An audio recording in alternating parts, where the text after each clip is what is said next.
بسم اللہ الرحمن الرحیم۔ دجال کی کہانیاں اسلامی روایات اور احادیث میں ملتی ہے۔ یہاں ایک مشہور کہانی ہے دجال کے ظہور کے بارے میں۔ کہا جاتا ہے کہ وہ قیامت کے قریب ظاہر ہوگا اور لوگوں کو گمراہ کرنے کی کوشش کرے گا۔ دجال کے پاس بڑی طاقتیں ہوں گی اور وہ لوگوں کو دھوکہ دینے کے لیے مختلف معجزات دکھائے گا۔ اس کے ماتھے پر کافر لکھا ہوگا جو صرف مومنین پڑھ سکیں گے۔ کہا جاتا ہے کہ دجال کے پاس جنت اور جہنم ہوگے، لیکن حقیقت میں اس کی جنت جہنم ہوگی اور اس کی جہنم جنت ہوگی۔ وہ لوگوں سے ایمان کی آزمائش کرے گا اور انہیں اپنے پیروکار بنانے کی کوشش کرے گا۔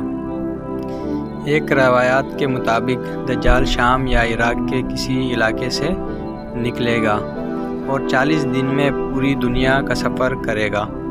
اس کے بعد حضرت عیسیٰ علیہ السلام دوبارہ زمین پر آئیں گے اور دجال کو قتل کریں گے، جس سے اس کا فتنہ ختم ہوگا۔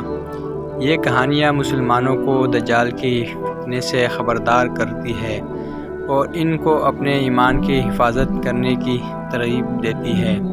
اگر ویڈیو اچھی لگی ہو تو ہمارا چینل سبسکرائب کریں اور اپنے دوستوں سے بھی یہ ویڈیو شیئر کریں تاکہ ان کے علم میں بھی اضافہ ہو۔ شکریہ۔ ملتے ہیں نئی ویڈیو کے ساتھ۔